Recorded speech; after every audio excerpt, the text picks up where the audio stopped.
effects of bird predation on characteristics of spider webs. My name is Jimin Chung from NMC. She's Carrie Demohan from NMC, and this is Darren Resco from the UOG Marine Lab. So this is a little introduction, background information. We'll be talking about the loss of predators and its effect, behaviors of prey in regards to predation, and the relationship between spider and birds, the disappearance of bird on Guam, and the explosion of spider population, and lastly, the difference between Saipan and Guam. The loss of top predators has a detrimental effect on the ecosystem as a whole. While some species might flourish since their predator is gone, some species may diminish very dramatically due to the explosion of their predator population. So one example is kelp forest degradation by sea urchins due to the loss of local sea otter population. So this is a picture of the site that happened. And behaviors of prey organisms change very dramatically depending on the absence or presence of the predators. So if there were no predators and they suddenly appeared, or if there were predators but they suddenly disappeared, the prey organisms' behaviors will change according to the event. And to avoid the predators, they usually change their location or size of the niche or nest and gather in places where there are little to no predation risk. So the two test subjects we chose for this study are birds and spiders, and they're in predator-prey relationship. So birds will be the predator, and spiders will be the prey. As Dr. Halder mentioned, brown tree snake was introduced in Guam in 1940s. And before they were introduced, there were practically little to no natural predators for the bird species in Guam. And because they were introduced, only 2 out of 12 bird species in Guam survived. And the 2 species are now only seen in very localized areas. It's very rare to see in natural environments. And birds, who are the predators of spiders, since they're gone, spider population has risen significantly over the years.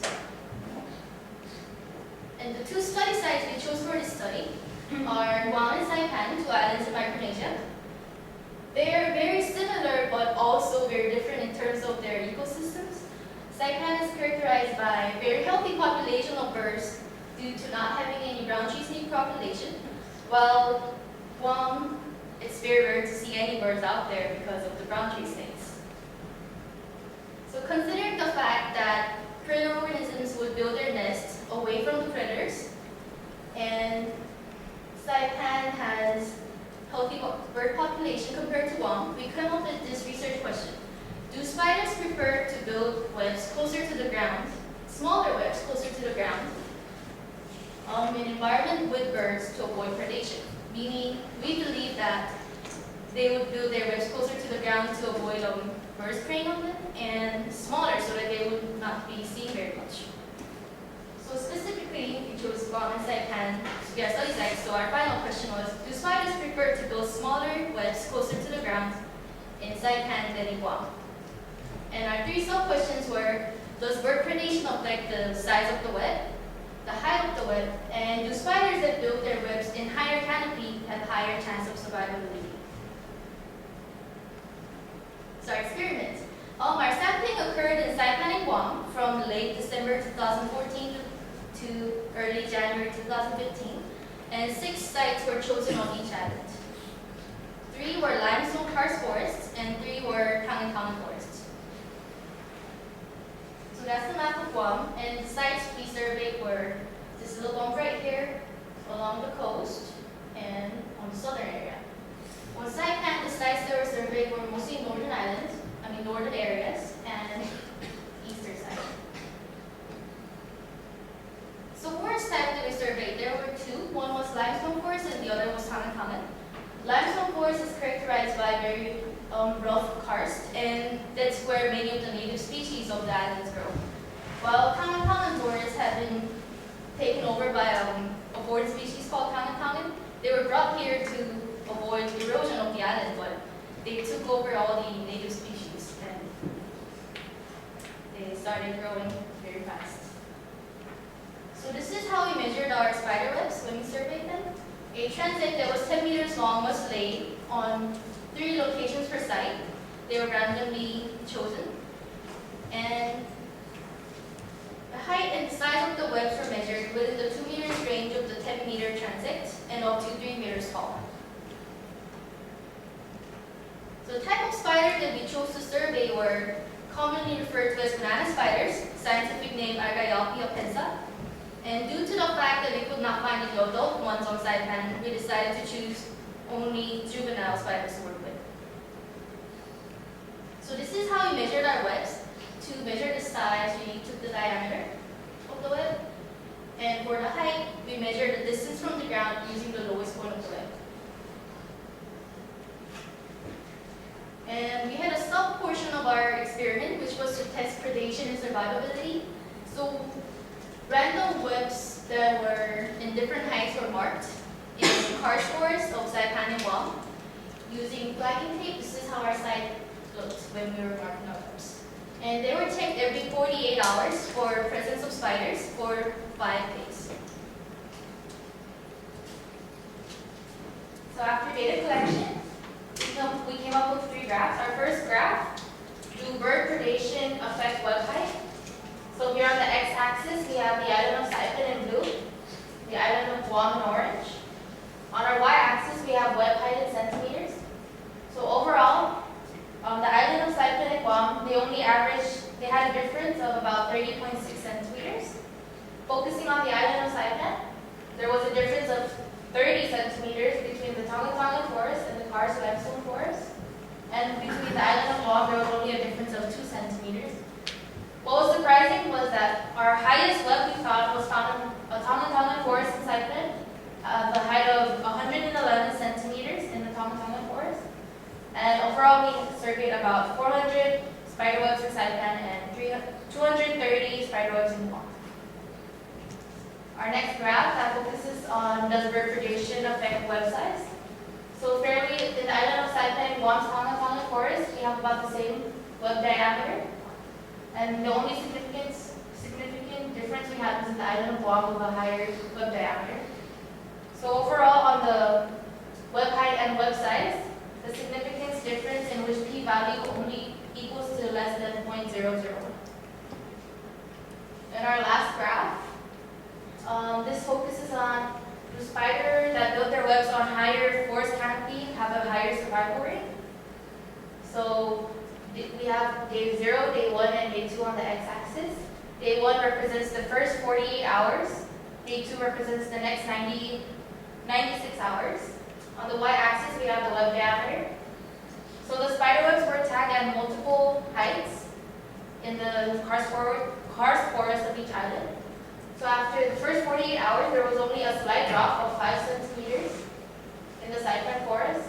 But after the next 96 hours, we had a slight rise in Guam's forest and a significant drop in Saipan's forest of 33 centimeters. And overall, the p-value was 0.02.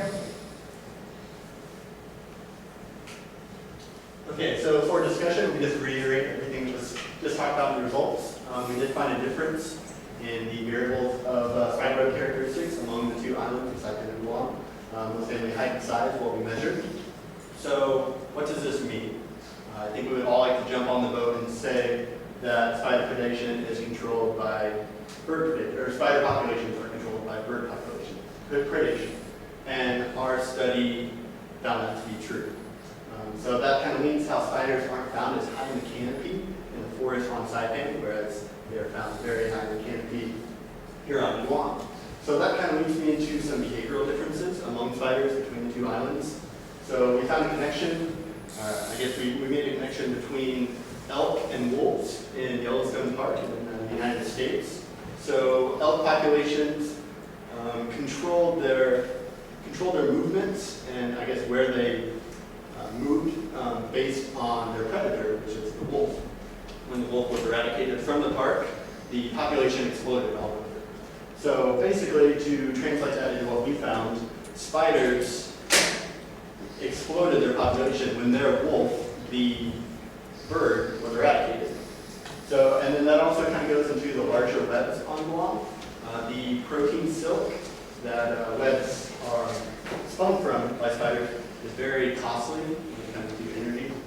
So spiders here on Guam, knowing that the risk of encountering with a bird is low, they make their webs larger, because if they knew that there was a chance a bird would see the web, predation would be higher upon those spiders, or simply the fact that a bird may just fly through the web and that costs energy was just lost, which is why we believe that why webs are larger here on Guam.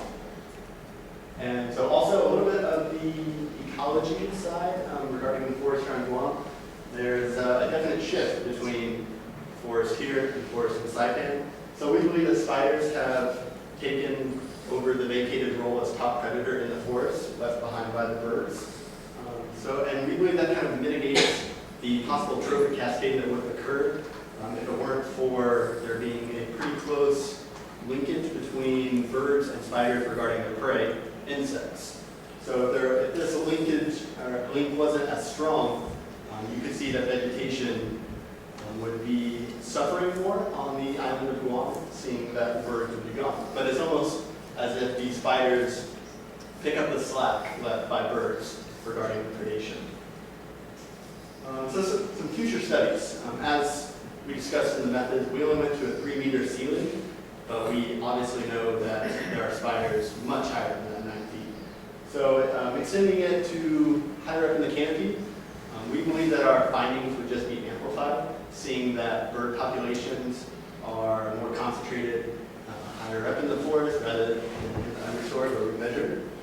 Different seasons. There's been studies done that show that spider populations are different among the wet and dry seasons, so that would be interesting to put that into effect. And then also, if we can find enough adults on Saipan to translate our study to adults would also be interesting. So for acknowledgments, Dr. Heather Roger, David Schwartz, Dr. Ross Miller, along with Evan Frick of the Ecology of Bird Loss Project, NMC and UOG for, using their facility. And then all the other students of the Island Ecology course for the cultural comments. Those are our references. Any questions?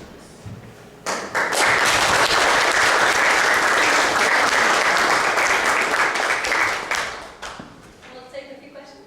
Yes, sir. You said you only looked at juvenile spiders. How do you define a juvenile spider? Did you only look at males or females? Or? Basically, we went off the side. So the first female spider that we found on Saipan had the male on it as well. And that was on our 3rd transect of the day. So we just knew that surveying adults would take forever, not in the 10 days that we were on island. So basically we went online, looked up different photos of juvenile spiders of the species that we were looking at. And from the photos that we found, we went into the field and looked at those to where we could kind of discern between what is a juvenile and what is an adult male. So you didn't use a size criteria? Sorry? You didn't use a size criteria? Roughly, we did based on, again, the photos that they had a scale. I would say, again, roughly, it was just around a quarter size. Yeah, I have a question. Birds prey on spiders, but they also prey on other insects. Not spiders and insect, I know that. But they like to prey on large, day-flying insects. On Guam, we probably have a lot more of those available to the spiders. Did you see that? Was there any evidence that the spiders had more to feed on Guam than inside that? You guys want to tackle that? That's an interesting question, but I don't have an answer to that right now. We really didn't look too much at the insects. I know there is an insect group that would be able to answer your question. But in the webs, we didn't see hot prey anymore between the 2 islands. Any questions? Just one, did you any attempt to control for like tree density, the density of the trees in the different forest types that you chose? Oh, we thought just generally. Yeah. We considered doing that, but we considered doing it about halfway through our collection in Saipan, so we really didn't tackle that. But I do know that all of the forest types, all of the tang and all the karst limestone were very similar in their profiles. Thank you, guys.